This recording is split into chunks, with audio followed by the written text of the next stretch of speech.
So with that, I welcome you all.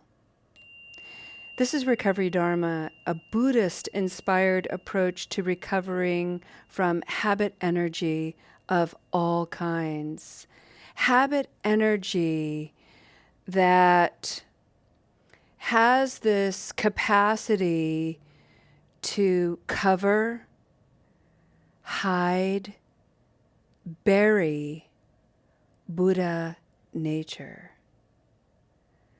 Buddha nature is nothing more than one's capacity to awaken to reality as it is, to awaken to the human condition, to sentient life, to recognize that all beings want to live with ease and peace.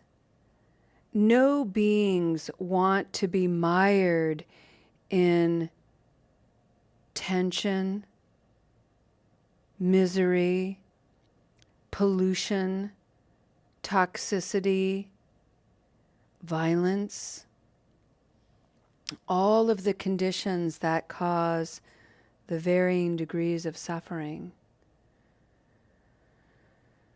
So the Buddha nature within us recognizes that there is all of this suffering, all of this discomfort as part of being alive.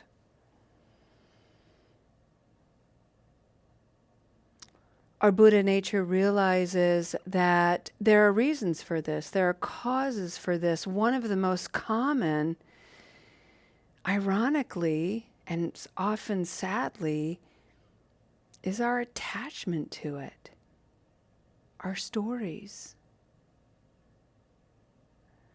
Sometimes we engage in habit energy that makes us so miserable that we develop stories that convince ourselves that we deserve to be miserable.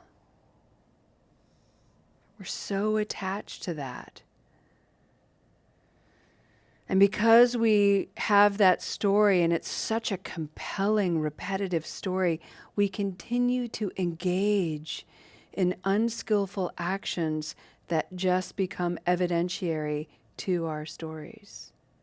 Samsara is the word for this, cyclical suffering. Our Buddha nature tells us, aha, we don't have to do that. There is a way to ease out of that, to bring peace, to awaken to what's right beside it all the time, which is beauty and wonder, mystery and love, kindness and compassion, joy and innocence. And the way to do that is to engage something in Buddhism called the Noble Eightfold Path, 8 very broad aspects of life that invite us to wake up. We are here to cultivate wise understanding, to have a wise intention, to allow our understanding and our attention to manifest as wise actions, one of them being wise speech. All of this takes wise effort.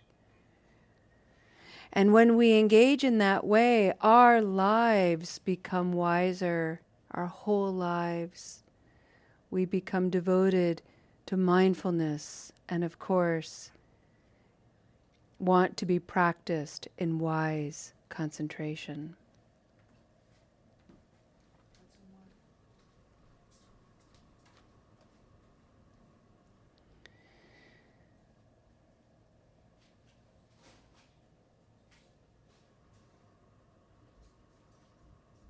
We have a friend here who needs some water. Hello, friend. Hello.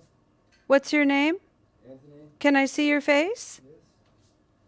Hi, Anthony. Welcome to Soul Center. Do you want to sit down and cool off for a bit? Very nice. Thank you. Yeah, you're welcome.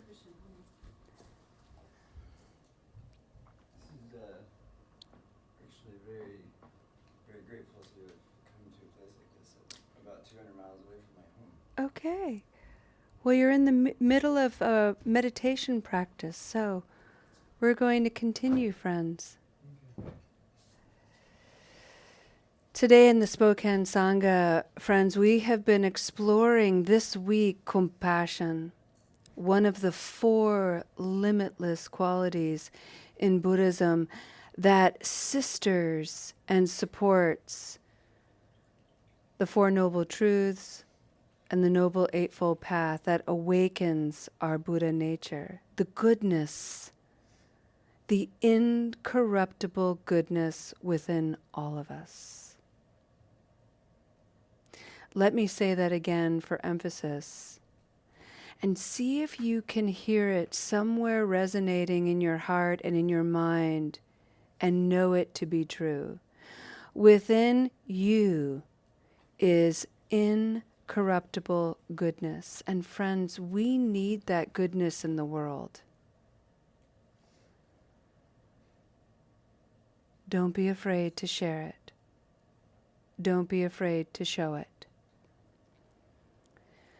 So, and one of the ways we can do that is to practice compassion.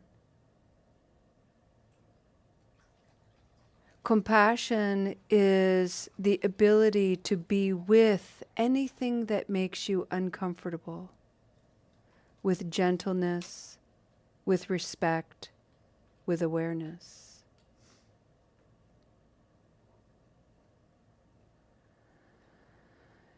Your practice here today is an act of compassion for yourself, and by extension, an act of compassion for the entire community.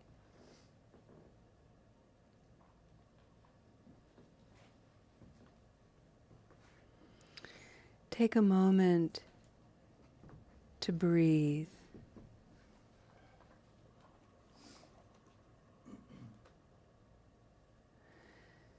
Take a moment to be.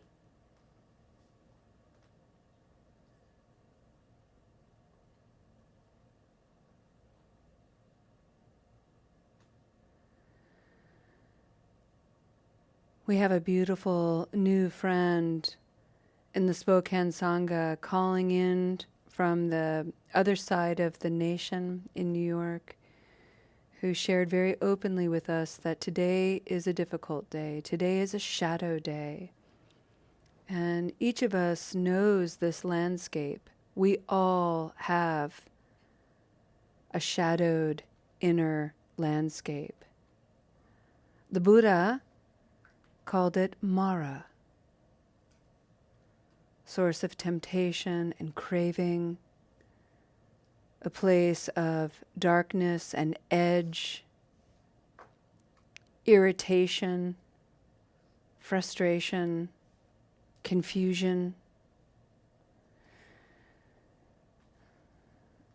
Intellectually, we all know it's part of the human condition. Emotionally, it's very difficult and challenging to be in the shadow land sometimes. So what can we do? The first compassionate act is the most simple and yet the most profound, and that is we breathe. So taking a noble posture in the body, allowing some stillness to enter into your consciousness, sit tall, strong back, soft front, and breathe. Breathe in and breathe out.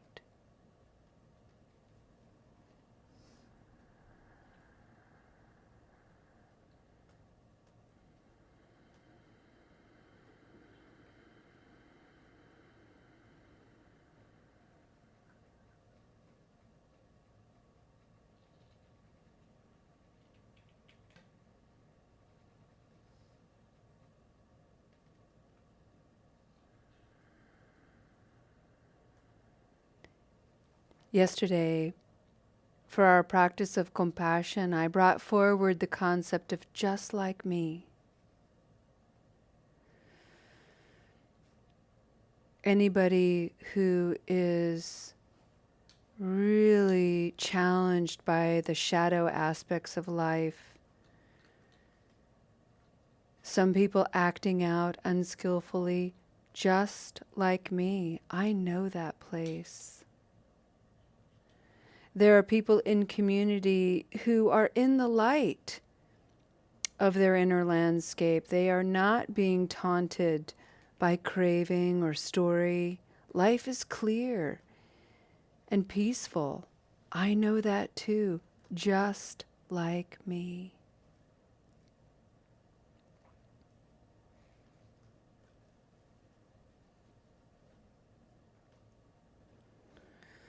For today's practice of compassion, I'd like to bring forward the very powerful practice called Tonglen, Tonglen. This is a practice where on the in-breath you consciously acknowledge anything that's causing you discomfort today. And you do so courageously, knowing that somewhere in the world someone else is feeling as you are feeling, just like you. You're not alone. Not ever are you alone. And on the out-breath, we breathe a mantra, a compassionate mantra of ease and peace and loving kindness. I will guide us through this practice. Sitting tall, roll the shoulders back, open the heart. Inhaling deeply, breathing in discomfort in whatever way is alive in me.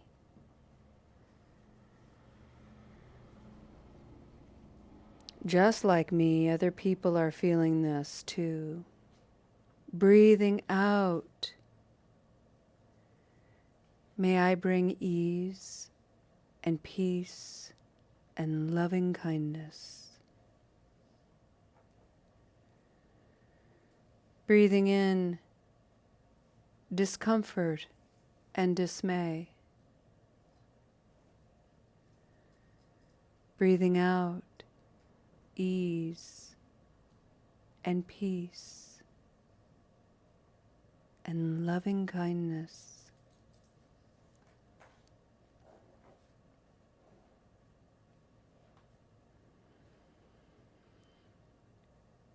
Breathing in discomfort, confusion. Breathing out ease and peace and loving kindness.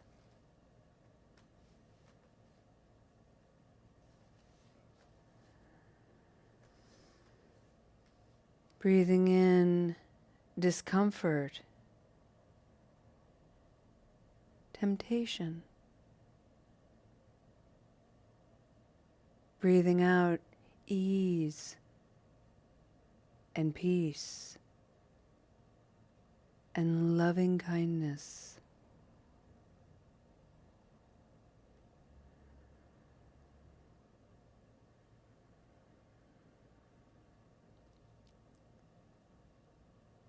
Friends, the recognition of your discomfort, whatever it is the recognition of someone else's discomfort too. To acknowledge that is to come into connection and belonging. To breathe it in is an act of bravery, and to breathe out ease and peace and loving kindness is a profound act of compassion for yourself and others.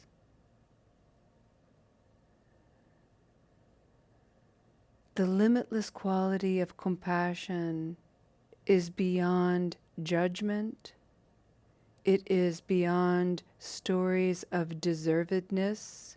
It is beyond ideas of forgiveness. Compassion is simply a limitless quality, recognizing all beings everywhere, life itself desires a sense of ease, peace, loving kindness, joy, freedom.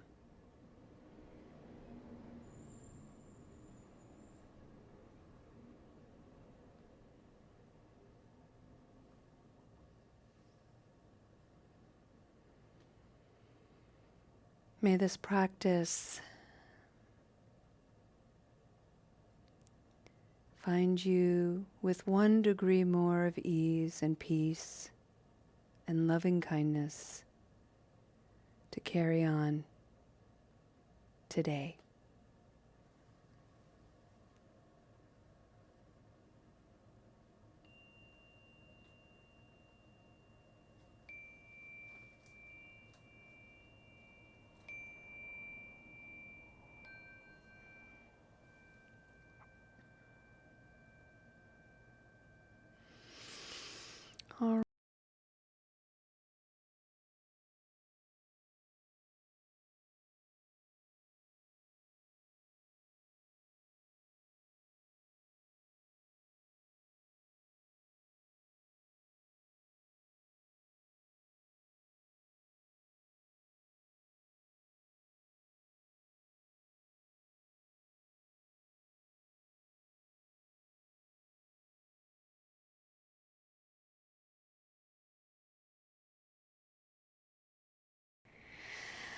All righty, let's take a moment and conclude our practice. There are 2 things that are coming to mind. One is karma. Karma is action. We all have actions, skillful actions and unskillful actions. And when we see unskillful actions in others, we are invited to reflect on how those unskillful actions we see are just like us. And so to heal unskillfulness within is by extension to heal others. As I said, it is no small thing to not use. Bravo to everyone who makes that decision. It's powerful and healing.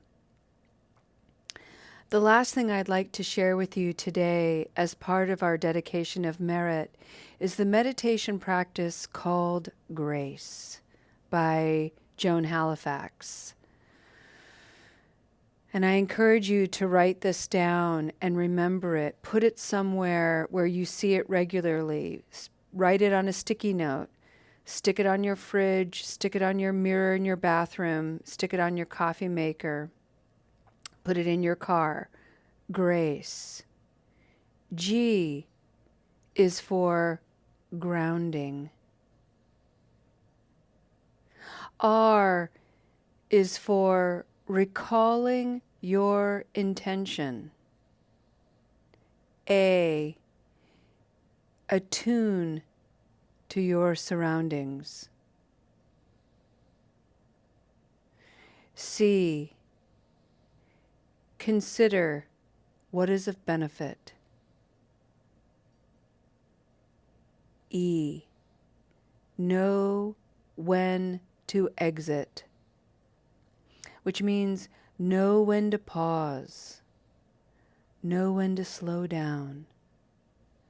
This is the practice of grace, to ground, to recall, to attune, to consider, to exit and extract. This is a journey, friends. And with a compassionate heart, may you have ease, may you have peace, may you know loving kindness. Thank you for your practice, friends. We'll see you next time. Monday, 6 p.m. Namaste.